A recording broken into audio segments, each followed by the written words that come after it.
Hello and welcome back to Lesson 8 of our online teacher induction class.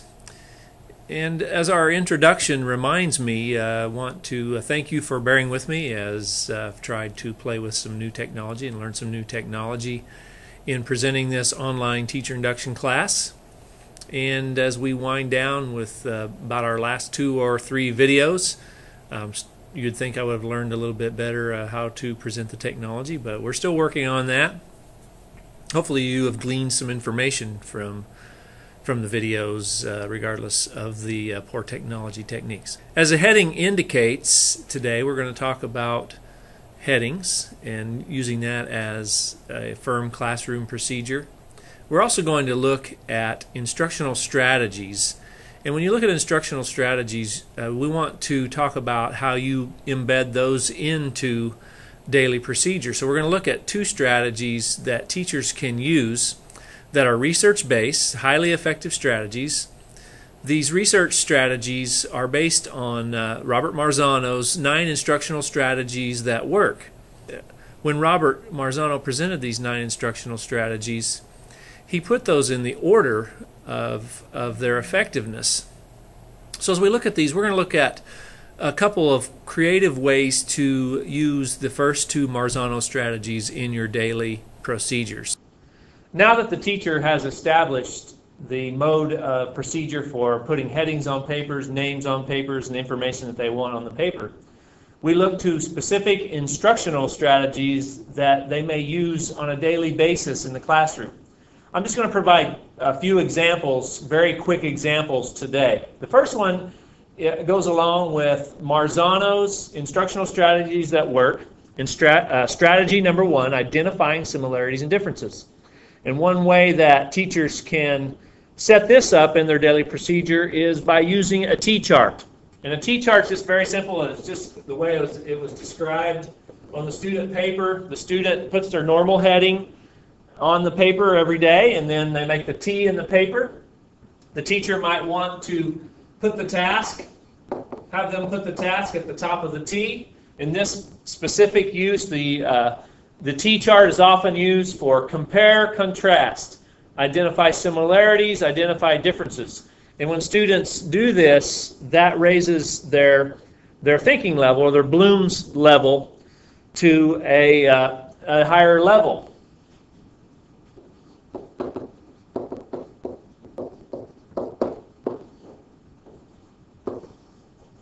The second strategy that we'll look at would be the combination note.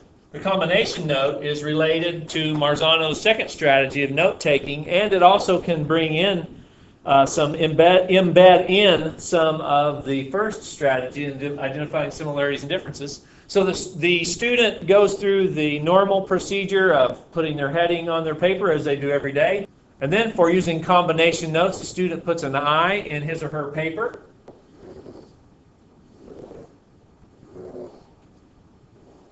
And that I, above the I, that would be like the margin, that top margin on a piece of notebook paper, with about the same distance below the bottom part of the I on the notebook paper. And in doing this, in any grade level, it would vary in the difficulty. At the top of the I is what we want to learn, what we want to learn today. This can be an anticipatory set. This can be a question of piquing interest. On the left side of the I are teacher notes. Now, teacher notes might be verbatim notes that the teacher provides to the student. So these are teacher input. On the right side, the student then prepares an organizer. So in your own words, the student's going to say, well, what I learned today is that when we compare similarities and differences in this Venn diagram, these are the things that this particular item has to itself, traits. These are items that particular, these are things that particular item has, and these are things that they share. Any kind of a graphic organizer that the student can use to remind himself whatever that is. So these are student-prepared notes, and we want to have them generally prepare a chart or a visual to help them remember what they learned.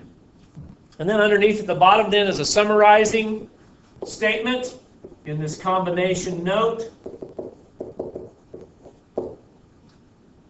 As a result of today's lesson, I can.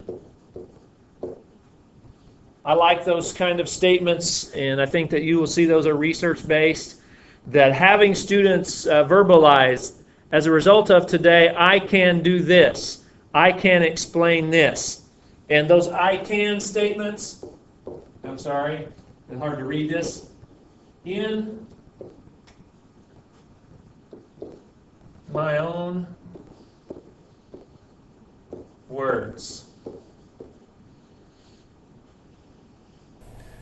So as we finish up with Lesson 8, it's important for students to know exactly how the teacher wants them to put their name on their paper, headings on paper. These kinds of procedures relate to our start of school year checklist. And as we reviewed, if the teacher wants to incorporate specific instructional strategies, he or she should make sure that they choose research-based instructional strategies, instructional strategies that have been proven effective with students. And Marzano's first instructional strategy of identifying similarities and differences has been proven strategy, so we showed one way to use that with the T-chart. And one way to incorporate note-taking is Marzano's second instructional strategy, and using a combination note. In a combination note, the teacher provides an anticipatory set or a question that piques student interest. It locks the student into today's lesson. Then the teacher provides input on one side of the combination note, or type of verbatim notes, or telling students what notes are important or what notes to write down. And on the right side of that combination note, students will write their own notes, things that help them remember. And of course, that's a powerful strategy in and of itself.